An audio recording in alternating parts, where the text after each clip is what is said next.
Merhabalar, bugün sizlere denge heykelimden bahsedeceğim.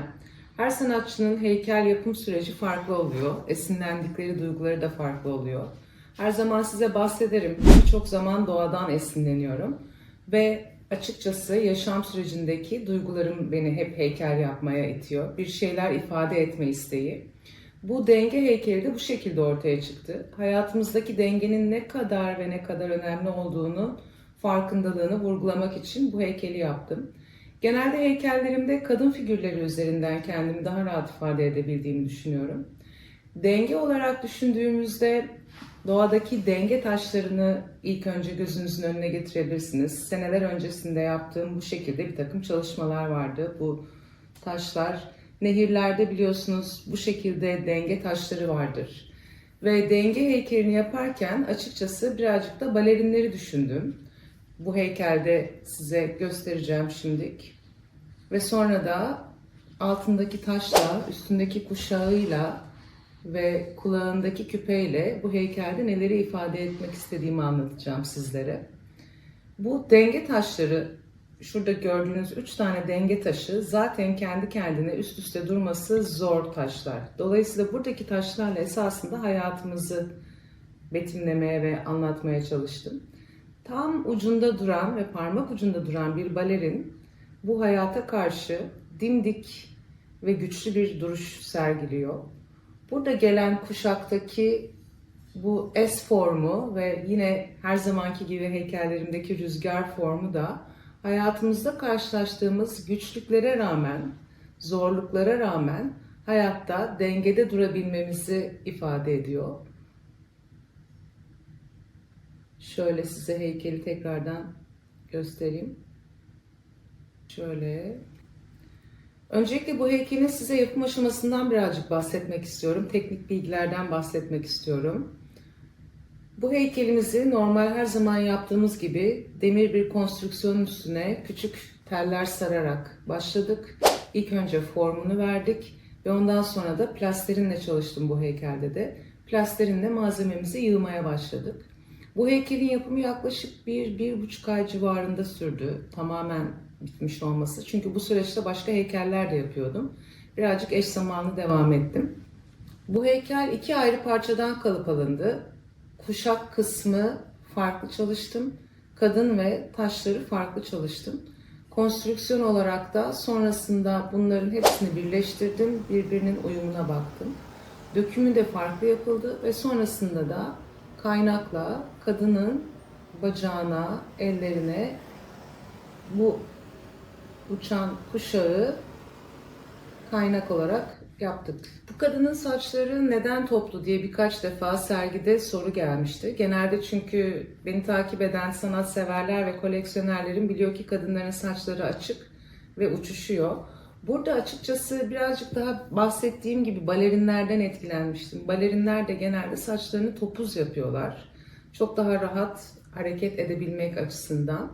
Ve buradaki rüzgar hissini kuşakta daha fazla vermek istedim. Ve dikkati birazcık daha o kuşağa çekmek istedim. O yüzden kadının saçlarını toplu olarak yaptım. Kulağında da çok tatlı bir küpesi var. Bu da esasında esinlenme noktam kabilelerdeki güçlü kadınlar. Onu da bu şekilde vurgulamak istedim. Eski kabilelerde çok güçlü kadınlar var biliyorsunuz. Ve kadın her zaman bir denge unsuru, orada da denge unsuru. Dolayısıyla onu da bu şekilde burada vurgulamak istedim. Ben heykellerimde çalışırken birçok farklı modele ve birçok farklı mecraya bakıyorum diyeyim size. Bu kadın formunu çalışırken New York'taki bale yapan kadınların bir sayfası var. Oradan çok esinlendim. Gerçekten aynı buna benzer bu formda ayağından uçuşan kumaşları, elinde de kumaşlarını tutmuş fotoğraflar var. O benim esinlenme noktam oldu.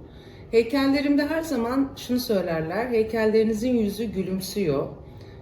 Her ne duyguyu vermeye çalışıyor olursam olayım, heykellerimin yüzü gülümsüyor. Çünkü hayata bir şekilde gülümseyerek bakmamız lazım. Bu heykel bronz döküm bir heykel. Fakat normal diğer bronz döküm renklerinden daha farklı gördüğünüz gibi. Özellikle bu gri tonuyla birazcık daha melankolik olarak bunu vurgulamak istedim. Gri tonunu nasıl yaptığımı merak edenler için de şöyle bir paylaşımda bulunabilirim. Bronz döküldükten sonra, patine işlemi yapıldıktan sonra en son kat olarak gümüş nitrat kullanıyorum. Bu gümüş nitrat her heykelde her zaman belki kullanılan bir şey değildir. Fakat ben bu yaptığım yeni koleksiyonda, yeni seride özellikle hep gümüş nitrat üzerinden gittim. Açıkçası renk ve ucundaki burada gördüğünüz beyazlıklar da farklı bir kimyasal sıcak patineyle uygulandı bunlara. Daha önce de bahsettiğim gibi benim her heykelimin bir hikayesi var. Bazen açıkçası içimdeki duygular o hikayeyi yazdırıyor ve sonrasında heykeli yapıyorum. Bazen de bir duygu geliyor, heykeli yapıyorum ve üzerine sonrasında hikayesini yazıyorum. Bu sadece sonuçta ben yazar değilim. Her işi eline bırakmak lazım. Ben sadece kendi içimdeki duyguları kağıda döküyorum. Ve herkesin söylediği ortak bir nokta var ki kağıda döktüğüm noktalar ve duygular, yazı şekli benim günlük hayatımdaki konuşma şeklim değil. Bu birazcık bana mistik geliyor ve çok da hoşuma gidiyor açıkçası. O yüzden ben sizinle şu anda bu denge heykelinin hikayesini paylaşacağım ve onu okuyacağım sizlere. Denge yaşamın özüdür. Ne çok ne az, ne bir fazla ne bir eksik. Hayatımızda zaman zaman esen rüzgarlar kuvvetlenir, sonra ansızın durulur. Tekrar coşar, sonra yeniden sakinler. Ne esen rüzgarda kıblemizi kaybetmek doğrudur, ne de durgunlukta rehavet ile çökmek. Bu kuvvetle esen rüzgarlara rağmen korkusuz ve cesurca, kararında ölçülü ve adaletli bir şekilde durabilmeli insan. Yargılardan sıyrılmış bir zihin ile devam edebilmeli ruh o güzel yolculuğa. İşte o zaman anlaşılır değeri yaşamın ve yaşamanın. Denge ruhumuzun şifacısı olur, iyileştirir, sarar tüm yaraları. Geldik gidiyoruz, ahenk ve uyum içerisinde yaşayabilmeli, zarafeti gösterebilen insanların ışığı yükselir göklere. Karanlık bir gecede parlayan yıldızlar gibi sabır ve sevgiyle.